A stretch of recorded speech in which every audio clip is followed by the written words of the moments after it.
ভারতের ৫০ টাকা নেপালে গেলে কত হবে জানেন? উত্তপ্ত নেপাল।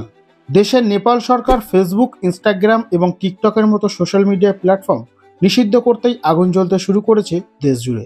তরুণ জেনজেডদের চরম প্রতিবাদ আন্দোলনের ক্ষোভে শেষমেশ পদত্যাগ করতে বাধ্য হন প্রধানমন্ত্রী কেপি শর্মা ওলি। এই আন্দোলন বিক্ষোভকে কেন্দ্র করেই কাঠমান্ডু এবং অন্যান্য শহরে বিক্ষোভ এতটাই হিংসাত্মক হয়ে ওঠে যে পুলিশকে লাঠিচার্জ এবং কাঁদানি গ্যাস ব্যবহার করতে হয়। জলকামান দিয়ে জনতাকে ছত্রভঙ্গ করার চেষ্টাও করা হয়, কিন্তু পরিস্থিতি নিয়ন্ত্রণের বাইরে চলে যায়। সরকার কারফিউ জারি করেছে এবং গোটা দেশ জুড়ে উত্তেজনার পরিবেশ রয়েছে। এমন পরিস্থিতিতে গোটা বিশ্বের নজর এখন এই ছোট্ট দেশ নেপালে। কিন্তু জানেন কি, নেপালে ভারতীয় ৫০ বা ১০০ টাকার মূল্য কত হতে পারে? এক ভারতীয় রুপি প্রায় ১.৬০ নেপালি রুপি সমান।